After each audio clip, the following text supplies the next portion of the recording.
Hadirin dan hadirat sekalian rahmati Allah Subhanahu wa taala, kita lanjutkan kajian kitab Riyadhus Shalihin masih di bab birrul walidain wa silatur rahim. Qala Syekh Mu'allif rahimahullah wa adaman bihi wa bi barakati ulumihi wa fikum fid darain amin. Wa an Abi Darda radhiyallahu anhu anna rajulan atahu faqala innali imra'atan wa inna ummi ta'muruni bi talaqiha faqala sami'tu Rasulullah sallallahu alaihi wasallam yaqulu al-walidu awsatu abwabil jannah fa in syi'ta fa'adi dzalikal baba aw ihfazhu rawahu Tirmizi wa qala haditsun hasanun sahih atau kama qala Rasulullah sallallahu alaihi wasallam.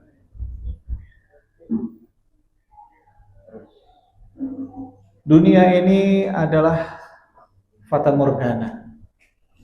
Ya, sebagaimana ada malam, ada siang. Ya, ada hujan, ada panas, ada laki, ada perempuan. Semua Allah ciptakan dengan berbagai macam, tapi semuanya secara berpasangan. Dan semua ciptaan Allah Subhanahu wa taala tidak ada yang sia-sia. Semua pasti ada manfaatnya. Semua pasti ada tujuannya. Tidak mungkin Allah menciptakan jin dan manusia enggak ada tujuannya. Tujuannya apa? Yaitu beribadah kepada Allah Subhanahu wa ta'ala.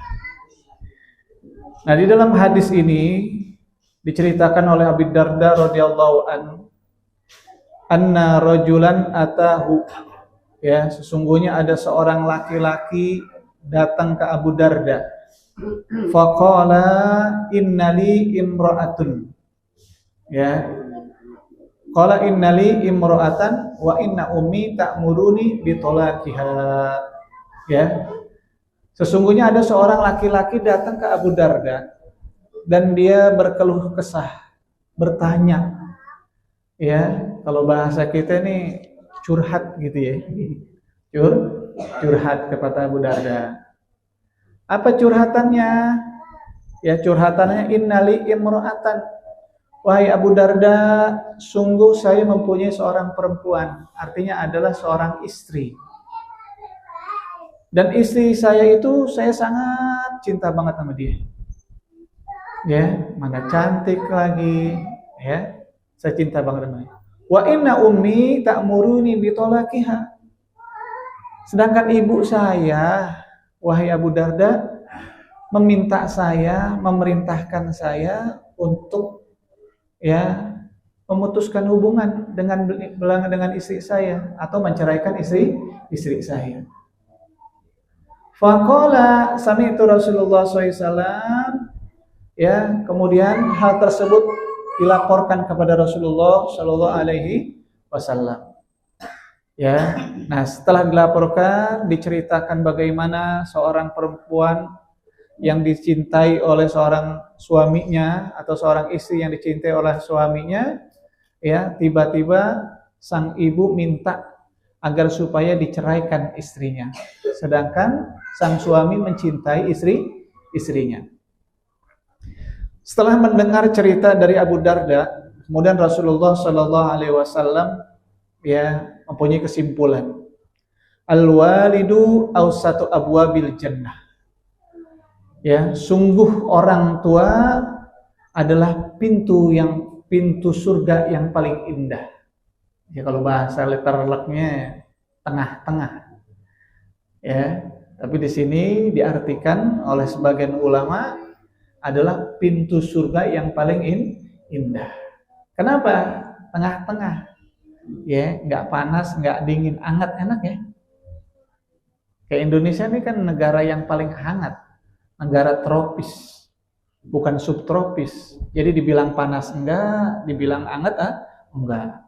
Makanya orang yang paling banyak anaknya orang Indonesia.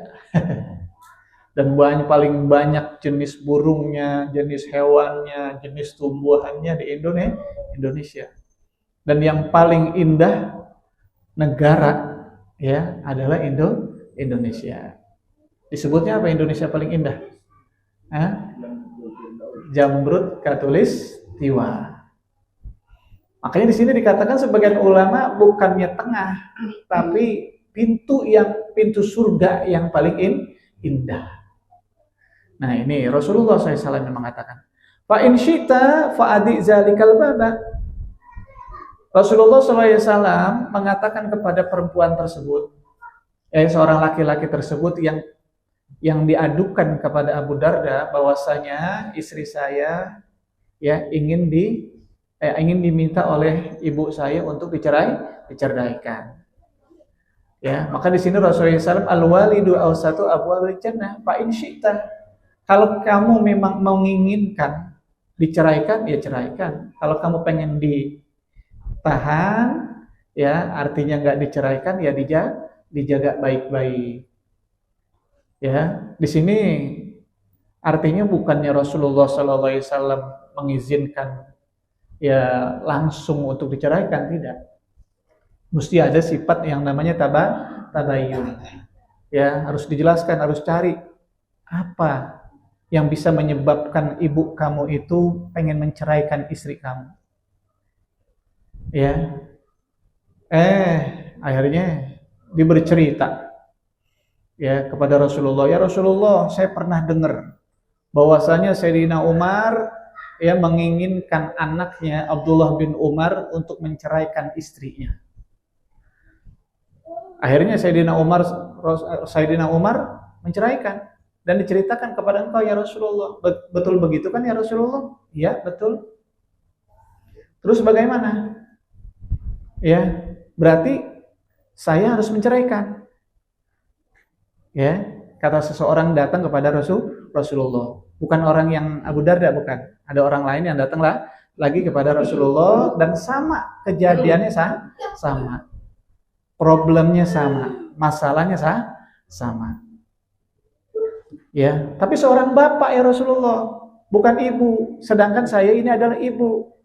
Ya, sedangkan orang yang tadi bertanya, yang sama Abu Darda, lalu diadukan kepada Rasulullah dan dibawakah di hadapan Rasulullah, itu adalah seorang ibu yang minta agar supaya anaknya ya menceraikan istri tercintanya. Ini seorang bapak, wahai Rasulullah. Apa kata Rasulullah SAW? Kalau seandainya ya bapak kamu seperti Sayyidina Umar, ya saya minta kabulkan perceraiannya. Kenapa? Karena Sayyidina Umar itu adalah orang alim. Yang kedua, dia itu adalah mujtahid mutlak. Yang ketiga, dia itu adalah seorang Amirul Mukminin, seorang khalifah. Gak mungkin dia mempunyai mempunyai kesepakatan, bukan kesepakatan. Ya, pandangannya itu main-main, gak mungkin. Dia pasti mencari. Gak mungkin dia langsung begitu aja dengan hawa nafsunya, gak mungkin. Ya, ditabayanin, gak sembarangan. Makanya minta diceraikan itu anaknya tuh. Ya, mantunya minta diceraikan oleh anaknya. Makanya saya ngambil kesimpulan ya Rasulullah, saya sebagaimana ya orang tua saya sebagaimana Sayyidina Umar. Kalau bapak kamu seperti Sayyidina Umar, saya kabulkan. Tapi kalau bukan kayak seperti Sayyidina Umar, saya nggak kabulkan. Ya, makanya kata Rasulullah SAW, abghadul halali ilallah talaq. Ya, perbuatan yang halal yang paling dibenci oleh Allah Subhanahu wa taala adalah tolak, perceraian. Yang namanya cerai itu boleh, tapi paling dibenci oleh Allah Subhanahu wa taala. Kenapa? Ya, karena yang namanya pernikahan itu adalah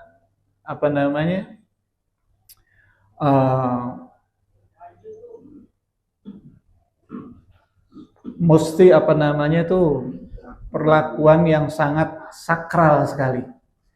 Ya, yang sangat sakral, membutuhkan dua keluarga besar. Seandainya terjadi perceraian, bisakah kamu agar supaya keluarga kamu ini tidak terpecah belah, tidak saling musuhi. Ya, ketika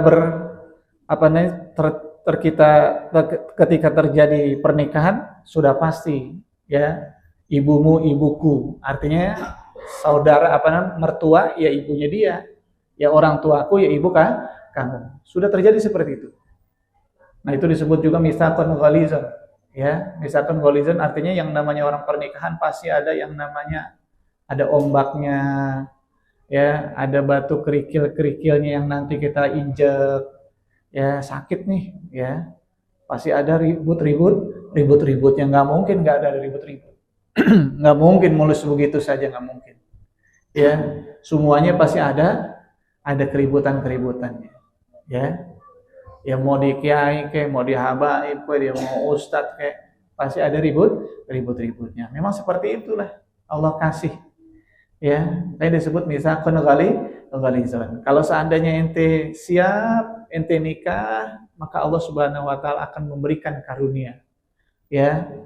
Karunia apa? Allah berikan karunia berupa pintu rezeki yang datang dari mana saja. Tuh karunianya. Ya.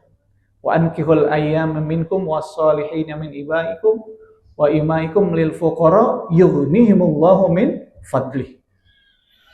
Kalau kamu miskin, susah, nggak punya duit, nggak punya mahar, pengen nikah, kebelet, kebelet bahasanya kebelet, ya nikah udah, nanti Allah akan kasih kaya, Allah akan kasih karunia. Ya, Ustaz, bagaimana kalau seandainya istrinya 2, berarti tambah kaya lagi dong. Gitu. Al-mar'ah ta'tibir rizki. Perempuan itu membawa rezeki. Coba-coba ente sakitin hati bini ente. Ya, rezeki ente seret. Jangan coba-coba menyakit bini ente. Ya, sayangin, cintain. Ya, apa yang dimau turutin, yang kita mampu. Ya, ini kok ya, apaan sih lu mau minta apaan sih? Ya, jangan sayangin. Ya, kenapa? Kelak kita nanti punya anak perempuan disayangin lagi oleh suaminya. Kalau kita sudah sayangin istri kita, nanti anak perempuan kita akan disayangin oleh suaminya. Kalau kita jahatin istri kita, kelak nanti anak kita mungkin bisa terjadi ya dijahatin oleh suaminya. Kenapa? Karena kelakuan babanya. Ats-tsamaru min haitsus syajarah. Buah bagaimana puunnya. Ya. Kalau kita pengen puan kita bagus, pohon mangga ya kita nanam pohon mangga, masa ya pohon mangga buahnya kesemek kan enggak gitu ya. Masa ya pohon duren buahnya mengkudu, ya pasti semuanya ditanam pohon duren buahnya duren. Nah itu diantaranya. Makanya di sini Rasulullah SAW apabila kamu pengen melepaskan ya lepaskan. Ya karena ada firman Allah Subhanahu Wa Taala di dalam surat apa namanya? Saya catat tadi. Allahumma shalli alaihi. Ya, yang berbunyi wa a'udzubillahi minasyaitonirrajim bismillahirrahmanirrahim wa iyyatafarraqa yughnillahu kullan min sa'atihi wa kana Allahu wasi'an hakima. Ya, jika keduanya bercerai, ya ini bercerainya disebabkan mungkin ya karena maksiat kepada Allah Subhanahu wa taala. Ya misalnya disuruh sholat nggak mau, ya diajakin tidur sama suaminya, ngindar, banyak aja alasannya. Itu kan nusus tuh. Kalau orang nusus kan dari mulai dia yang menolak sampai subuh itu ya dilaknat oleh malaikat. Kalau seandainya dia pulang mabur ke rumah ibunya, orang tuanya, sampai dia pulang dilaknat tuh. Seminggu berarti dia dilaknat seminggu. Bahkan sholatnya, puasanya, sedekahnya, amal baiknya semua nggak diterima oleh Allah Subhanahu wa Ta'ala. Kenapa? Karena suami itu di telapak kakinya itu adalah surga buat istrinya. Sedangkan suami surganya di mana? Di telapak kaki ibunya. Begitu terus. Ya, ketika ijab qabul selesai, berpindahlah surga, ya, surga ibunya pindah ke suaminya. Maka mesti taat kita kepada, ya, ibu-ibu taat nih sama suaminya nih. Jangan ngelawan aja, ya. Dan suami juga mesti tahu, ya, kalau emang pengen rezekinya lancar, ya, dimudahin segala urusannya, ya, sayangin kita punya istri, ya. Kalau misalnya dia ngelawan, ajarin ngaji, suruh datang ke majelis taklim, dengerin ustadz atau ustazah yang mengajar, ya, dengerin nasihat-nasihat, ya, ajarin agama. Ad-dinun nasihah. Agama itu adalah nasihat. Ya. Jadi jangan langsung diceraikan begitu saja, mentang-mentang nggak mau diajak tidur sama suaminya langsung menceraikan. Banyak begitu. Ya, memang sekarang nih ya, yang namanya perceraian lagi musim nih. Lagi musim. Saya baca tadi dari teman saya di daerah apa namanya itu? Indramayu, ya. Orang KUA bilang, KUA Pusat Indramayu mengatakan bahwasanya, ya, permohonan perceraian itu sampai 8.869 permohonan perceraian. Tapi yang diterima, ya, 7.869. Berarti 1.000-nya nggak diterima. Ya, sisanya 1.000 yang diterima. Nah, dari 7.869 orang tersebut, ya, bercerai, gugatan cerai dari sang istri kepada suaminya sekitar 5.785 perempuan yang minta diceraikan, ya, atau istri-istri dari suami. Dan yang menalak seorang laki-laki atau seorang suami menalak istrinya, ya, 2.146. Itu baru di mana? Baru di Indramayu. Belum kalau dihitung keseluruhannya. Ya. Sebabnya apa? Ekonomi. Kebanyakan perempuan marahnya kan sama ekonomi kan ya. Sebab ya perceraian ya. Kebanyakan sebab ekonomi. Ya nggak kuat, pengen ini, pengen itu, susah banget bang. Ya Allah, nyesel gue kawin sama lu gitu. Ya, yang namanya orang sehidup semati ya pasti ada manis, ada pahitnya. Gitu ya. Ya jangan langsung menceraikan begitu saja, mesti tabayun dulu. Sebagaimana Nabi Allah Ibrahim alaihissalam, ya, dari Palestina datang, ya, ke Mekah. Dia kangen sama anaknya yaitu Nabi Ismail alaihissalam. Ya, dia datang ke rumahnya Nabi Ismailnya nggak ada. Kelihatannya nggak ada nih sendalnya, ya, baunya nggak ada nih, ya. Akhirnya assalamualaikum, salam. Datanglah yang keluar adalah istrinya Nabi Ismail.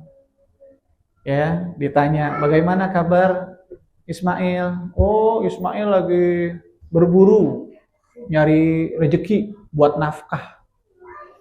Ya. Bagaimana keadaan kamu dengan Ismail?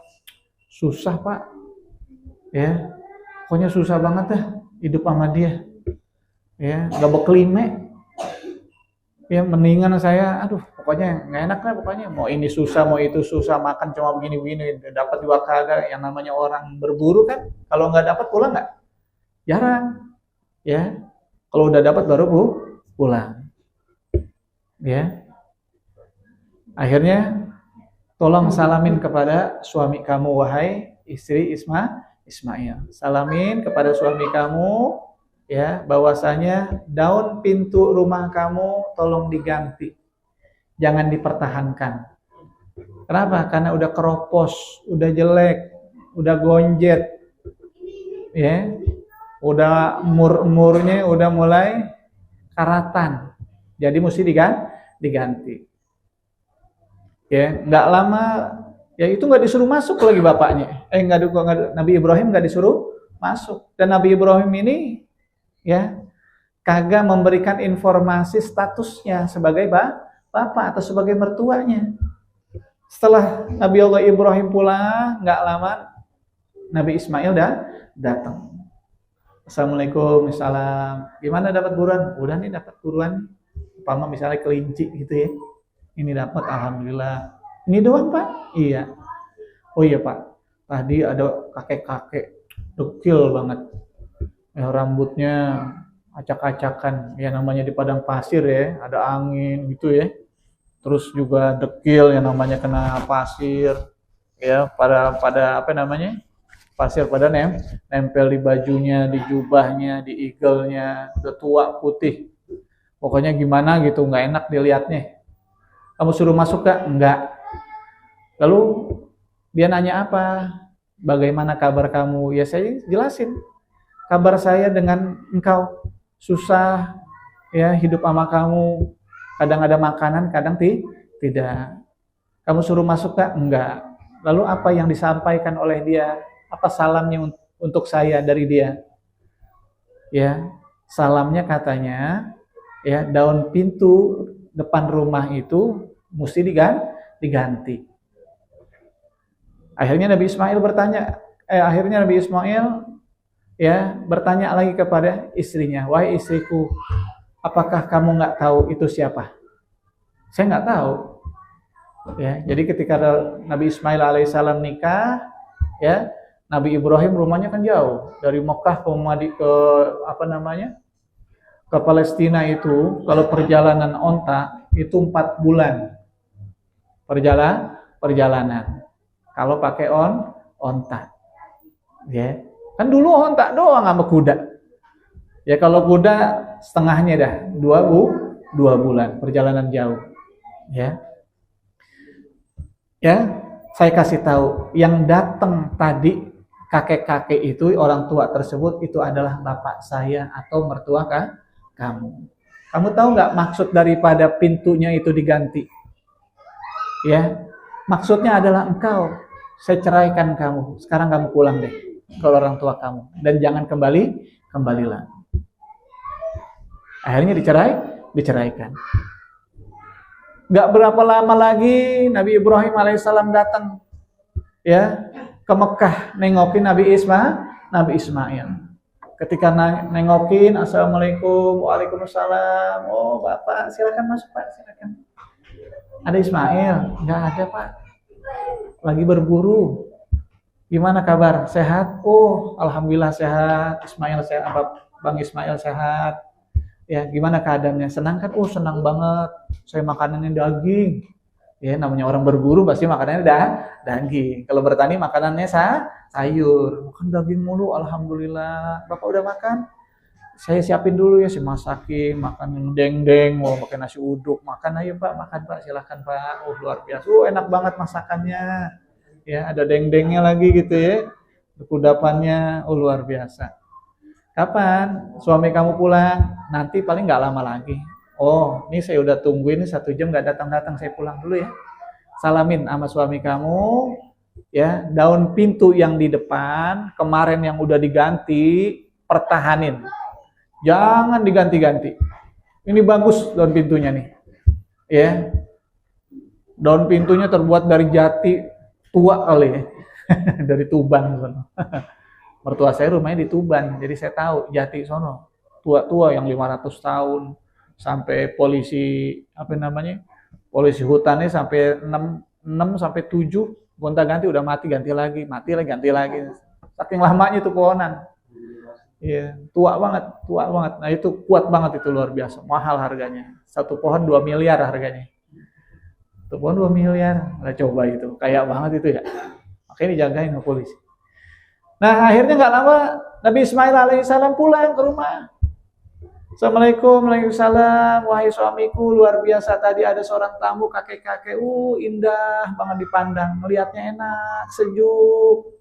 Lalu saya suruh masuk, saya suruh minum, saya tanya mau makan apa, udah makan belum? Dia belum jawab, saya langsung bikinin makanan.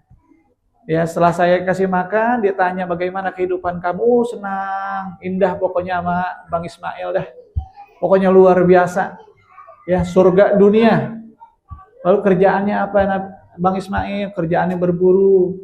Ya, rumahnya sama seperti yang kemarin. Enggak dilebarin, enggak direhab, enggak, sama. Susahnya juga sama.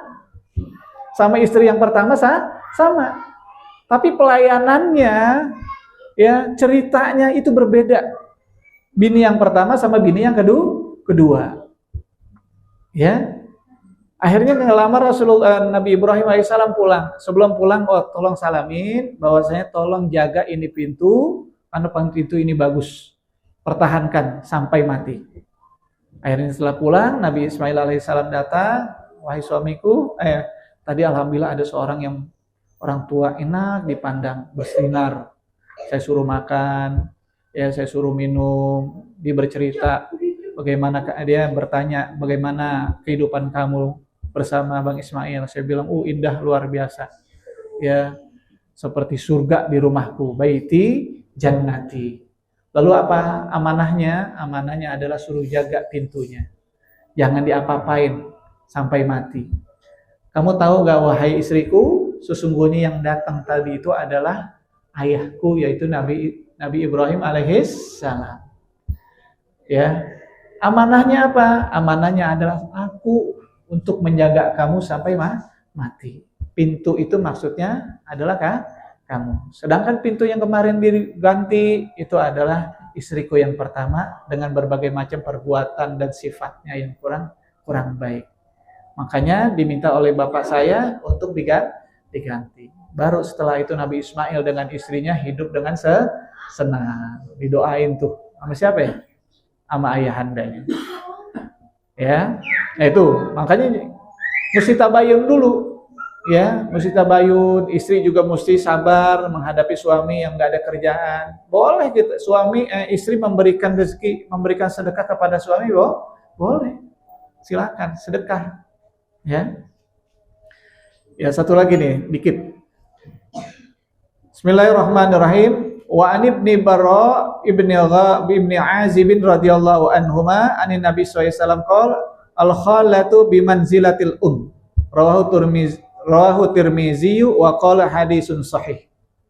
Ya, di sini diceritakan oleh Bara bin Azib radhiyallahu anhuma, semoga Allah meridhoi keduanya, ya, dari Nabi Muhammad SAW bersabda, al khalatu bimanzilatil bibi itu kedudukannya sama dengan ibu. Bibi artinya perempuan.